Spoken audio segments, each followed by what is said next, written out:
Olá, hoje a gente vai ter aula sobre as formas de tratamento dos transtornos mentais.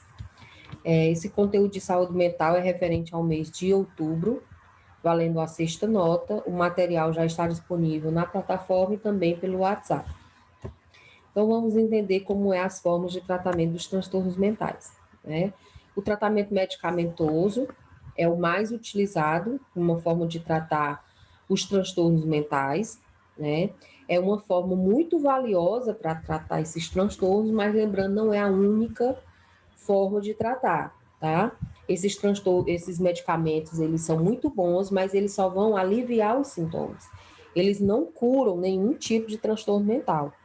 Então, para você, o correto é você tratar o paciente de uma forma geral para que ele se adeque ao seu transtorno e consiga ter uma boa qualidade de vida, tá?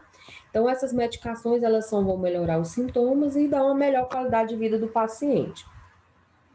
Então, quando você quer realmente tratar o transtorno mental, você tem que ter uma abordagem mais ampla, utilizando outras possibilidades de terapia, outras possibilidades terapêuticas. Ou seja, a medicação com outro tipo de tratamento, que a gente vai ver como é, né? Até mesmo porque quando você só dá o medicamento para a pessoa que tem transtorno mental, você só está aliviando os sintomas. Você não está ensinando a ele como lidar com o seu transtorno mental. A terapia medicamentosa, vamos falar primeiro da terapia medicamentosa, mas lembrando que a terapia medicamentosa não é a única forma de tratar, né? Mas ela é muito importante. A prescrição de medicamentos para pessoas portadoras de transtorno mental é a mais utilizada, mas também a mais criticada, porque existe um grande problema em relação a essas medicações, porque muitos tomam medicação de forma exagerada, muitos, a culpa é do próprio médico, que muitos pacientes com transtorno mental parecem muito mais dopados do que eles não têm. E a medicação é para deixar aliviar os sintomas, para deixar ele o mais tranquilo possível para ter uma vida normal. Não é para deixar ele dopado. Então, o erro está aí, tá? É muito importante que nós, da enfermagem, a gente conheça todos os nomes da medicação, porque a gente não prescreve a medicação, mas é a gente que administra essas medicações, tá? E aí a gente tem que entender, principalmente, para que é que servem os efeitos colaterais, porque a gente tem que informar a família e o paciente. Uma coisa que é muito importante, muitos pacientes, eles acabam deixando de tomar essa medicação por conta própria, e também a gente precisa informar isso para eles, porque quando você interrompe essa medicação de forma errada, pensando que porque você melhorou, pode piorar ainda mais. Não é que uma pessoa com transtorno mental tenha que tomar medicação para a vida toda, mas quem decide quando interromper, como interromper, é o médico. Não é porque os sintomas estão bons que você vai largar. Os sintomas estão melhores justamente porque você está tomando a medicação. Se parar de tomar a medicação, vai piorar, né? Porque os medicamentos, eles não curam o transtorno, nenhuma. Ela só controla os sintomas. E aí, controlando os sintomas, você tem que aprender a lidar com esse transtorno. Então, muitos interrompem a medicação, os sintomas voltam a aparecer, e aí muitos acham que é porque está dependente, está viciado, né? E não é bem assim, né? Condenado a usar medicação para a vida toda. Então, se você não faz o tratamento da forma correta, fica interrompendo porque acha que ficou bom, a tendência é piorar e esse tratamento durar ainda mais tempo, tá? E tem que colocar uma coisa na cabeça: só a medicação não é suficiente. É verdade que inúmeras vezes as medicações utilizadas em psiquiatria trazem alguns efeitos, mas a gente tem que lembrar que essas medicações elas são muito importantes. Antes de utilizar essas medicações, os tratamentos para pessoas com transtorno mental era ainda pior. Era com choque, eles simplesmente abandonavam as pessoas que tinham transtorno, eram colocadas em quartos com grades, nus, é, junto com suas fezes, era como se fosse um animal irracional mesmo, né? Em 1950 foi que começou a ser utilizada as medicações para transtorno mental. A primeira medicação foi o clorprazamina, né, em 1950. E com isso houve uma mudança muito drástica em relação ao tratamento das pessoas com transtorno. Porque muitos que passaram a fazer esse tratamento medicamentoso, como melhoram os sintomas, antigamente, antes disso, via as pessoas com transtorno mental como fosse um animal, como fosse uma pessoa incapaz de conviver com outras. Com essa medicação, como controlava os sintomas, elas passaram a voltar para a vida social, né, para o seu seio familiar. Então, a primeira medicação foi o clorprozamina. Ela é uma medicação antipsicótica, ela é muito utilizada para alucinações, tá? E ela foi criada em 1950. Na verdade, essa medicação, ela foi utilizada como anestésico. Só que foi observado que essas pessoas que receberam essa medicação e tinham alucinações, as alucinações diminuíam, né? E aí eles começaram a estudar essa medicação como uma forma de tratar os transtornos mentais e viram que era muito boa. Inclusive, é utilizada ainda muito hoje. Né? Ela é muito utilizada para pessoas que têm alucinações, que ficam vendo coisas, esse tipo de coisa, né? Para agitação, aquela pessoa muito agitada e tal. Essa droga ela foi introduzida como antipsicótico, né? De uma maneira significativa, com isso reduzindo a permanência desses pacientes em hospitais psiquiátricos, né, que é o que a gente chama dos manicômios, porque como melhorava os sintomas, eles poderiam voltar para casa, né? E em 1960 foi desenvolvido outro tipo de medicamento, que são os benzodiazepínicos, são medicamentos também muito bons, principalmente para ansiedade, para depressão, tá? E aí melhorou ainda mais os sintomas, né? Só que, como era esses benzodiazepínicos, eles criaram uma febre. Todo mundo queria tomar eles. Por quê, gente? Porque ele lhe deixa muito zen, muito ótimo, né? Só que a gente tem que tomar um pouco cuidado, porque essas medicações, elas causam dependência, né? A gente normalmente conhece essas medicações para transtorno mental como os medicamentos de tarja preta, né? Ou remédio para doido. Mas não é. Os tarja preta não significa que é remédio para doido, mas sim que são medicamentos que causam dependência. Por isso que a gente tem que tomar muito cuidado ao tomá-los. E não é qualquer pessoa que não pode estar tomando assim à toa. Só que quando foi criado esses medicamentos, os benzodiazepínicos, houve uma febre. Então, utilizava esses medicamentos como utilizava o álcool, né? Porque causavam algum tipo de bem-estar, né? Só que é muito preocupante, foi muito preocupante na época, ainda é até hoje, porque pode causar dependência. E o que é um psicofármaco, gente? O psicofármaco, ele é uma droga. Por exemplo, o que é um fármaco? Vocês viram em farmacologia que o fármaco é o princípio ativo da medicação, é o que faz o efeito da medicação. Então, o psicofármaco é uma droga, é um fármaco que vai modificar as funções psíquicas, as funções neurológicas do paciente, né? Lembrando que esse psicofármaco, ele tanto pode melhorar o que está ruim ou piorar o que está bom. Por exemplo, existem psicofármacos, a gente vai entender, que faz causar alucinações, enquanto que outros fazem acabar com as alucinações. Então, a gente vai ver isso aí direitinho. O tipo de fármaco, assim como o tempo que você vai utilizar ele, a dosagem, vai depender de vários fatores. Vai depender dos seus sintomas, vai depender do tipo de transtorno, né? Vai depender da forma com que seu corpo reage àquela medicação, vai depender se você faz outros tipos de terapia, né? Então, por isso que você pode encontrar, por exemplo, 2 pacientes com depressão que o tratamento é completamente diferente, porque cada pessoa reage de uma forma. E os efeitos colaterais também são muito variados, dependendo de pessoa para pessoa. É importante que nós profissionais que vão trabalhar na área da saúde mental, a gente conheça todos os efeitos dessas drogas, porque a gente tem que saber o que fazer, a gente tem que informar para o paciente, para a família, e a gente tem que ter consciência dessas medicações, que elas são muito boas, mas são também muito perigosas. Por isso, a gente tem que ter consciência que não podemos prescrever essa medicação, nenhum profissional da enfermagem pode prescrever essa medicação, somente o médico, tá? O que a gente faz é administrar essa medicação, mas a gente não pode prescrever, porque elas são controladas e muito perigosas. Mas, assim, vamos aprender os nomes das medicações?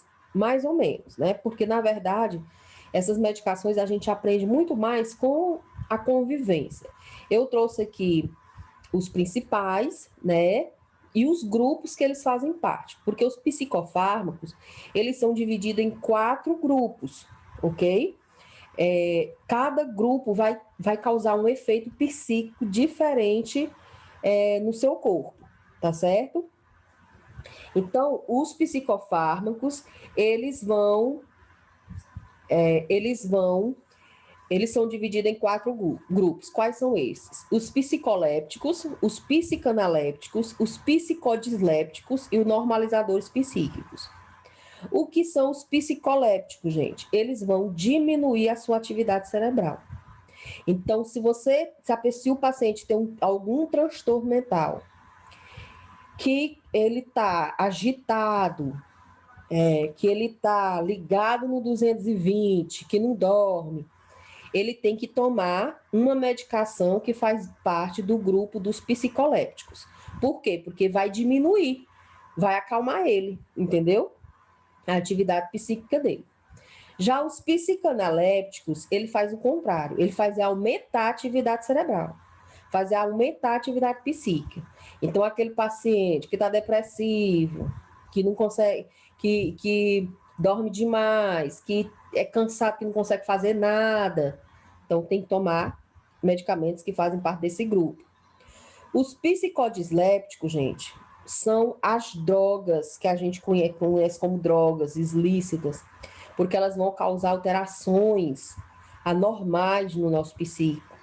Então, você toma essas drogas, você vai ter alucinações, você vai ter ideias delirantes, entendeu? É isso que acontece. Nós vamos ver também quais são eles. E os normalizadores psíquicos são mais fracos, né, comparado com esses outros. Na verdade, a gente também costuma chamar ele de normalizadores do humor. Então, eles melhoram um pouco mais a questão de alguns sintomas. Eles são muito mais utilizados associados com outras medicações, tá certo? Eles não vão alterar o seu estado normal, mas ele pode ajudar nos estados alterados. Então, vamos ver cada um. Então, os psicolépticos, como eu já disse, são drogas que elas vão atuar diminuindo a sua atividade psíquica. Então, ela pode ser hipnótica. Quais são o que essas medicações hipnóticas fazem? Induzem o sono, ok? Então, quais são elas? Aqui estão os exemplos. O pentobarbital, flurazepam, nitrazepam, o trazolam, são medicações muito utilizadas para induzir o sono. Então, aqueles pacientes que estão muito agitados, né? Então, para você fazer com que ele durma, são os hipnóticos. Existem os ansiolíticos, que eles vão aliviar a ansiedade, a tensão, né? Vão deixar mais calmos, que é o diazepam, o lorazepam, né? São os exemplos de medicamento. E existem os antipsicóticos ou neuropilépticos, são aqueles que vão servir para diminuir os sintomas como alucinações, ideias delirantes, né? Agitação psicomotora, né? E quais são eles? O clorpromazina, que foi a primeira medicação criada para transtorno mental em 1950, o haloperidol, reserpina, que são medicações muito utilizadas. Os psicanalépticos são drogas que vai fazer o contrário, vão aumentar a atividade cerebral. Então, existe os psicoestimulantes, que vão estimular o paciente. Então, vai deixar ele em estado de vigília, por exemplo. O que é estado de vigília? Ficar acordado, alerta, né? Não ficar sonolento. Vai combater a fadiga, que é o cansaço, tá? E aumentar o desempenho, que no caso é anfetamina, cafeína, metanfetamina. Essas drogas, gente, elas são utilizadas por alguns atletas para melhorar o desempenho dele durante os esportes. E aí, quando faz aqueles exames antidoping, é justamente essas medicações aqui que fazem eles perderem os títulos e tudo mais, serem punidos. Porque eles não podem tomar. Porque se eles tomarem, eles estão sendo injustos com os demais. Porque essas drogas, elas aumentam o desempenho físico da pessoa. Então, ela não cansa, ela fica ligadona, entendeu? Aí são essas que são proibidas, né? E a gente tem os antidepressivos. Esses antidepressivos, eles são utilizados para estados patológicos de depressão mental, né? Então, é a mipramina, amitriptilina, fenelzina, né? São antidepressivos. Os psicodislépticos, como eu já disse, eles vão fazer com que você apareça transtorno mental. Então, você estava normal lá, utilizou eles, você vai ter alucinação, você vai ter ideias delirantes, vai ficar muito eufórico, né? A gente tem os euforizantes, que eles vão fazer com que as pessoas que são tímidas não fiquem mais tímidas, fiquem eufóricas, falantes, né? Como o álcool, a cocaína, a heroína. E os psicotogênicos ou psicodélicos, que são aqueles que a pessoa vai ficar vendo imagem, vendo estrelinha, vendo alucinações, né?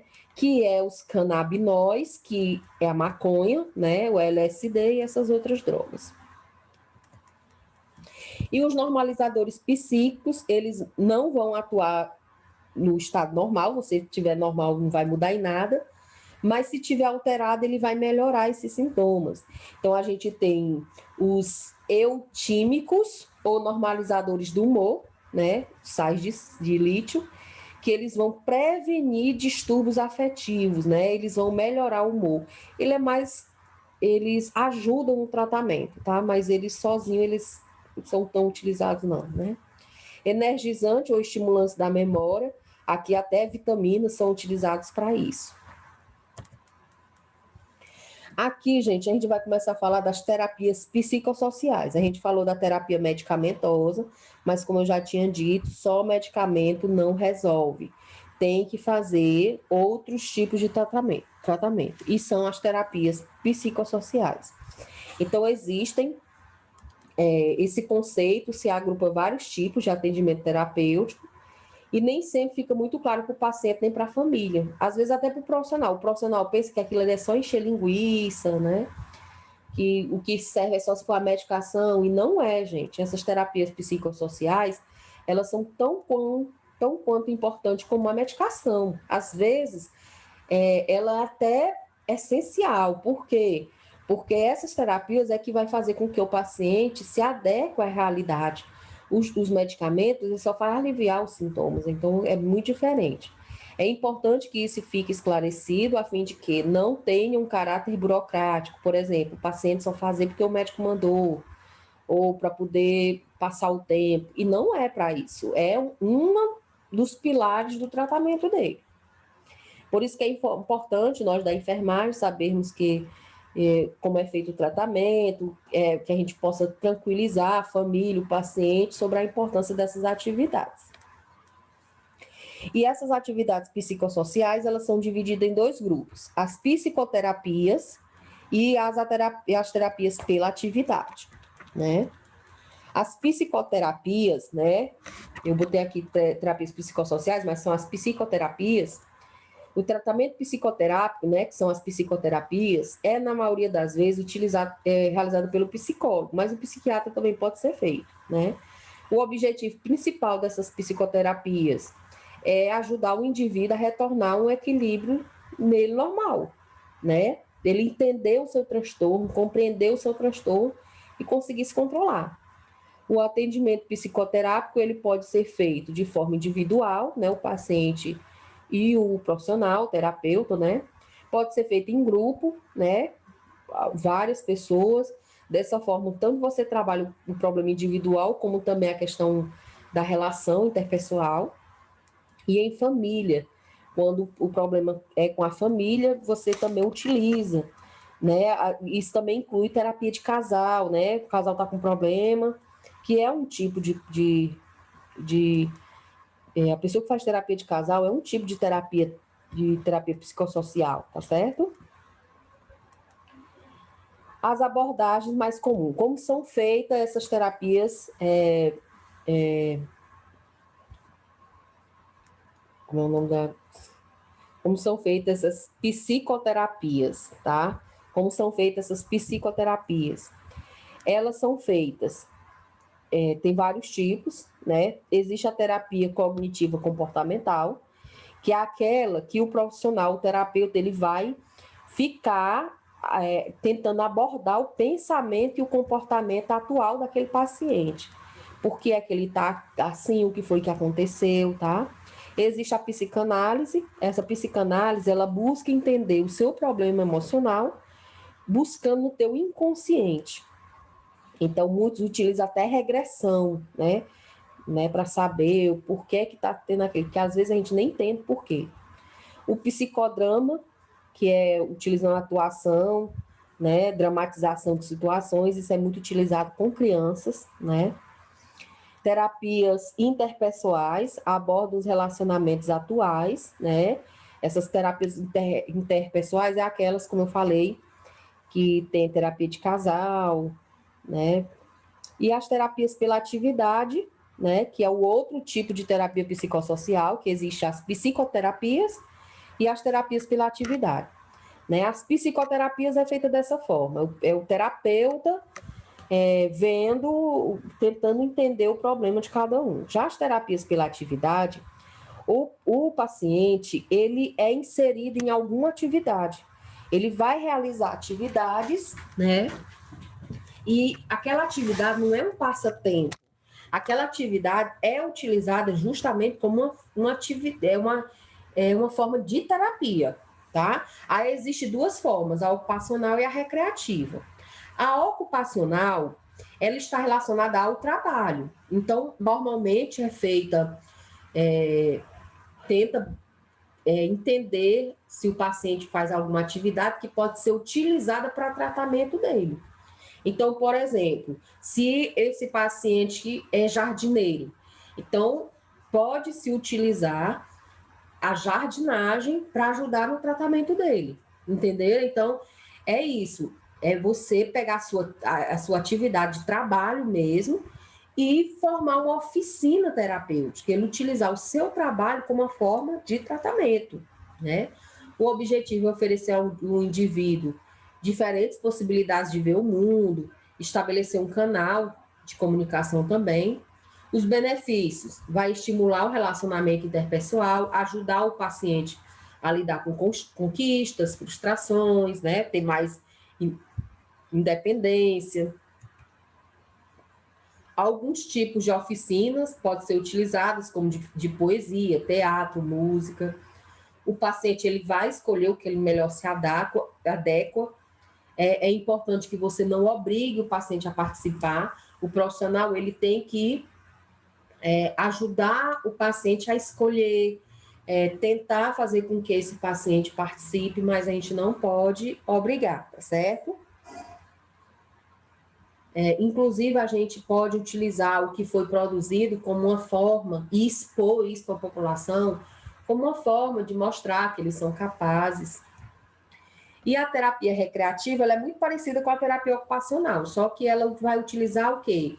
Ela tem um cunho recreativo, é para diversão, é quando você utiliza jogos, atividades, festa, dança, né? Vocês vão para estágio de saúde mental no CAPES, e com certeza o professor de vocês de estágio, quando vocês forem, vão pedir para vocês fazerem essa terapia recreativa, que é vocês criarem atividades recreativas com os pacientes. Então, vocês têm sempre, porque lá ficam muito ociosos, então você vai ter que buscar fazer alguma terapia desse jeito. Você pode tanto utilizar a terapia ocupacional como a recreativa, tá? Tem que usar a criatividade, vocês são avaliados por isso. Os pacientes também podem ser envolvidos nessas tarefas, né? E não podem ser obrigados, nem pode ser substituir os profissionais em suas funções. Outro tipo de terapia, gente, é o eletrochoque, também chamado de eletroconvulsoterapia, que é o choque que se dá. Essa terapia era muito utilizada antigamente, principalmente antes da introdução das medicações, só que ela não é bem vista, inclusive ela está deixando de ser utilizada, porque ela é muito agressiva, tá? Existem os benefícios desse tratamento, existe, né? Só que ela é muito invasiva, tá? É um tipo de tratamento que o paciente é colocado eletrodos nas têmporas dele, ou seja, aqui dos lados, na testa, assim, dos lados, na região temporal, e aí uma descarga elétrica passa pelo corpo dele. É como se essa descarga elétrica, gente, é como se ela tivesse que o corpo dele estivesse funcionando errado e essa descarga elétrica volta a funcionar novamente, tá? Essa aplicação ela não pode ultrapassar 15 segundos, é preciso várias sessões, só pode ser prescrita por psiquiatra, tá certo? E hoje em dia ela é muito restrita, ela só é feita em casos gravíssimos, de depressão, de transtornos, tá? Ela não é mais utilizada com tanta frequência. Esse tratamento, ele continua, é um método muito agressivo, né? Apesar que o paciente apresente melhores utilizando isso, mas a gente acredita que existe, hoje a medicina está muito avançada, e existem outras formas de tratamento que não seja essa, tão agressiva para o paciente. Inclusive, muitos familiares e usuários se negam a utilizar esse tipo de tratamento. Lembrando que antigamente isso era feito de forma cotidiana. Uma pessoa com transtorno mental começasse a gritar e levava choque. Não era uma forma, não era utilizado como tratamento, mas como uma forma de punição. É por isso que também muita gente hoje tem um certo preconceito em relação a isso, tá certo? Então, gente, esse foi o nosso conteúdo. Vocês assistam o vídeo e leiam o conteúdo para responder às atividades. Qualquer dúvida, estou à disposição. Tchau e até a próxima.